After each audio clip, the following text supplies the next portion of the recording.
Bala, vamos para a nossa entrevista? Bora. Vamos conversar agora com o presidente da Federação dos Trabalhadores Rurais e Agricultores Familiares aqui do Rio Grande do Norte, o Erivan do Carmo. A gente vai conhecer um pouco sobre o Festival Nacional da Juventude Rural, entender como é que funciona e também entender um pouquinho como é que está os jovens do campo, né? As necessidades. A gente às vezes acha que é algo tão distante, mas na hora que você vai partir seu mamão de manhãzinha, alguém teve que plantar, viu?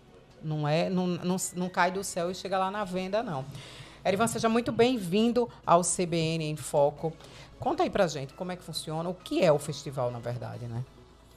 Boa tarde, Suzy, Bala e também aos ouvintes, telespectadores. Bom, o Festival da Juventude Rural, por mais que tenha o nome festival, mas é um evento que traz todo o sentimento de luta, né? E também de reivindicações da juventude rural. É um evento que tem uma pauta, né? Trazendo tudo aquilo que precisa avançar no campo, e vai acontecer em Brasília dos dias 25 a 27, mas claro, as delegações vai de ônibus, é em torno aí de uma semana, né, de evento, de viagem e de evento em Brasília. Portanto,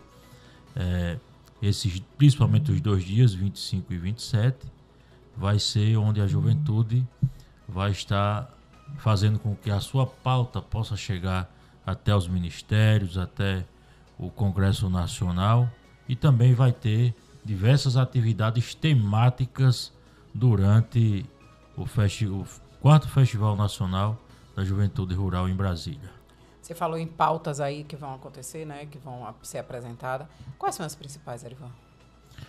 Bom, primeiro o contexto geral sempre foi nas nossas pautas, né, o desenvolvimento rural sustentável, porque aí traz de uma forma mais abrangente, né, questão, por exemplo, das políticas públicas para a juventude, que entendemos que é o que vai garantir a sucessão rural, a permanência dessas pessoas no campo, mas com qualidade de vida. E nesse sentido, nós entendemos que é muito interessante que o governo federal, que o governo estadual possa investir mais na questão, por exemplo, do acesso à assistência técnica, do acesso à terra e também aos projetos de inclusão produtivas para que essas pessoas possam ter as condições de produzir, de agregar valor aos seus produtos e também poder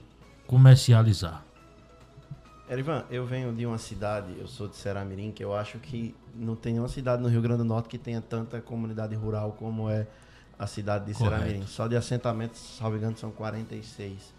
Quais são os maiores desafios de manter o jovem no campo hoje, com todos esses atrativos tecnológicos que tem a cidade? E eu acho que esse é um desafio também, já que é um grupo de jovens, manter o jovem no campo. Bom, é exatamente o nosso grande desafio, porque, na verdade, o tema juventude veio estar na Constituição Federal de pouco tempo atrás para cá, depois de muita luta nossa. Inclusive, eu tirei 2 mandatos de secretário de Juventude Rural pela FETAR. E a permanência do jovem no campo vai depender de um conjunto de fatores. Inclusive, um dos pontos fortes da pauta é exatamente a educação do campo. Ou seja, o jovem que está lá no assentamento, lá em Ceará-Mirim, ele também precisa de esporte, ele precisa de cultura, ele precisa de lazer, ele precisa do acesso à moradia, ele precisa do acesso a transporte. Portanto, quando se pensa em políticas públicas para a juventude rural do Rio Grande do Norte e do nosso país, é exatamente com a preocupação de que essas pessoas possam ter no campo a oportunidade de viver bem e poder escolher entre estar no campo e sair do campo. E para sair ele tem que sair com qualidade, né, de ensino, de educação, podendo, se caso não for o campo que queira, mas onde ele chegar, ter se capacitado, ter tido acesso a coisas que venham a ter lhe profissionalizado para o mercado de trabalho. Portanto, falta muita coisa, principalmente quando se trata do assentamento, ainda é muito complicado o acesso à assistência técnica, o acesso ao crédito, por exemplo. Isso vai ser uma das coisas que vai ser mais cobrado, porque existe, por exemplo, o Pronaf Jovem. Mas aqui no estado do Rio Grande do Norte, eu acho que desde que existe, talvez não tenha sido ainda realizado, executado 20 linhas de crédito, por exemplo. Então essa coisa precisa andar, essa coisa precisa progredir. E aí o festival ele traz muito claro uma pauta que mudará a vida do povo do campo. Você falou num termo aí, a questão da sucessão rural, né, que é o jovem permanecer lá fazendo o trabalho que vem dos seus pais, dos seus avós. É um trabalho que muitas vezes, eu acho que em sua maioria, é aprendido na lida diária, e outros com qualificação, com a questão da agronomia, né, a faculdade de agronomia, zootecnia, que a gente até conversou aqui em off. Educação é uma das palavras-chave, né, Erivan, para manter o homem no campo, mas o acesso dessa juventude à educação, como é que funciona, como é que está, para que quem tem um pouquinho mais, a gente percebe, né, na luta diária, no cotidiano, é ter um pouquinho mais de condição. O agricultor, a primeira coisa que faz é colocar o filho para ir para a cidade. E a possibilidade de retorno para o campo para fazer a mesma atividade do pai é mínima. Eu estou vendo aqui números de vocês mesmo que falam que, sem essa sucessão, mais de 70% dos alimentos que os brasileiros consumem diariamente, né, vai faltar.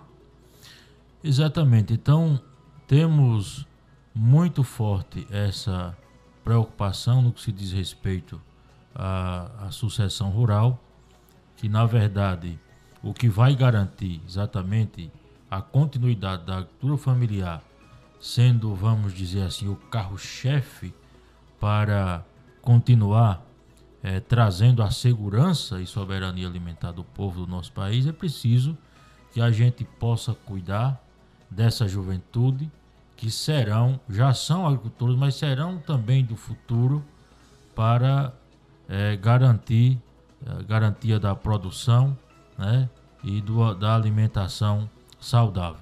Faltam muitas coisas ainda.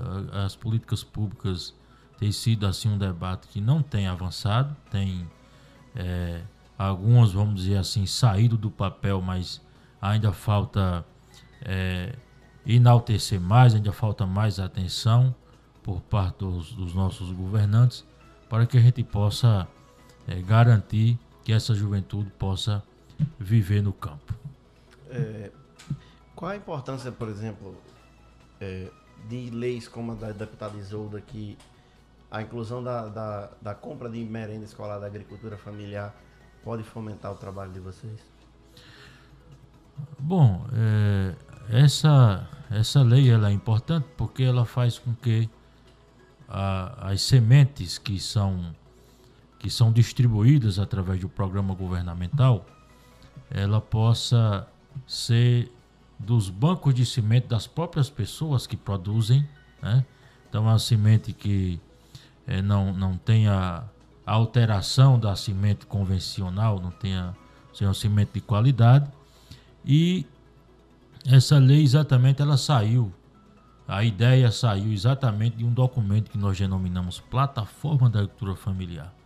E aí a deputada muito bem trouxe a ideia para a Assembleia Legislativa, virou lei. Também o Programa de Compras Públicas para a Agricultura Familiar, o PECAFES, né? Também vem muito para fomentar toda essa questão da produção e da comercialização. E casado com isso, nós temos também, que a gente tem trazido muito forte para a nossa pauta, é a questão do cooperativismo. É exatamente isso que vai fazer com que essas pessoas tenham mais acesso à renda, as pessoas tenham mais acesso à informação, tenham mais acesso ao mercado, né? E não venham, por exemplo, estar submisso ali, muitas vezes, ao intermediário que precisa viver também, mas não, sei lá, tirando do suor daquele que produz para que o alimento possa chegar na nossa mesa. Então a gente precisa cuidar muito das cadeias produtivas envolvendo a juventude rural e trazendo também a questão, por exemplo, da capacitação. Nós tivemos um convênio com a Escola Agrícola, estamos tentando retomar isso, que formamos mais de 1.000 jovens em técnica agrícola, técnica agroindústria, técnica zootecnia. Então nós precisamos dessas pessoas com essas qualificações para poder fortalecer lá as suas unidades familiares com produção de qualidade. E outro debate que está vindo também muito forte é a questão da mecanização da agricultura familiar, com microtratores, com máquinas que você possa garantir que as pessoas possam se esforçar menos e produzir mais. E para isso eles precisam de recurso, né? Como você falou, dos programas de incentivo, e que tem, principalmente para o jovem, uma burocracia e uma lentidão, né, para que aconteça.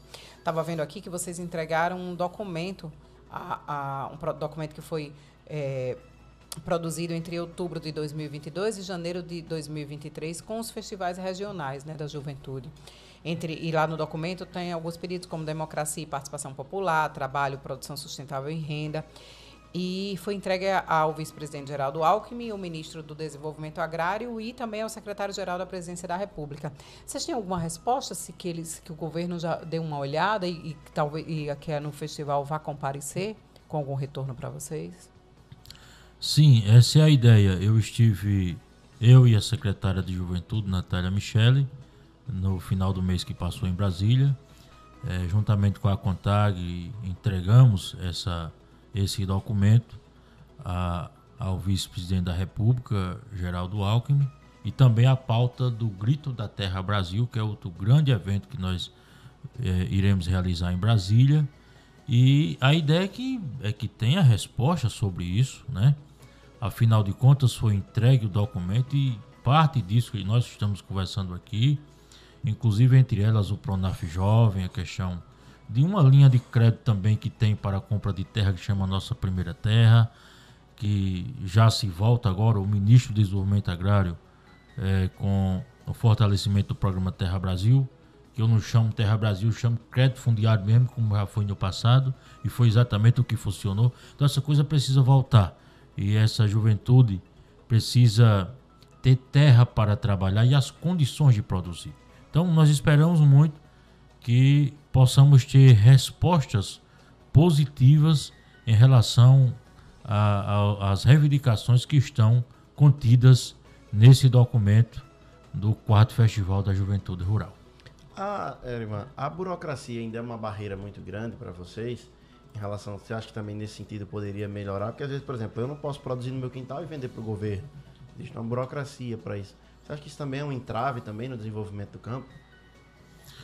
Na verdade, é preciso que tenha um certo grau de organização, mas aonde vejo mais burocrático nesse sentido tem sido, por exemplo, a questão do crédito. Às vezes eu estou ali no campo, estou produzindo, preciso melhorar minha produção, mas quando eu chego, por exemplo, no Banco do Nordeste para acessar o Pronaf Jovem, aí o banco vai me dizer que não conhece um programa que é lei.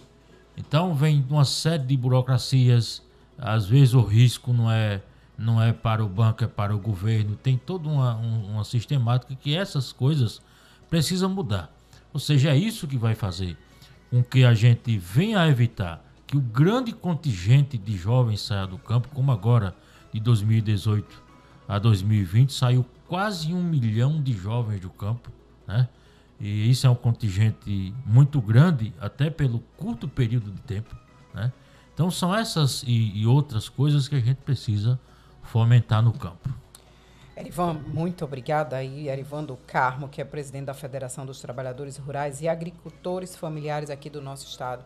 Muito obrigada pela sua participação. Eu sei que a sua luta é cansativa, porque precisa movimentar, mexe com muita coisa, né? Mexe com família, mexe com dignidade, mexe com moradia, né? Com estrutura, e entra questão de estradas que não são legais para escoar, transporte escolar para levar o filho do trabalhador até a situação, como você falou aqui, a questão também da ajuda, de fazer com que a terra se movimente, né? Depende da chuva, depende de tanta coisa, Erivan.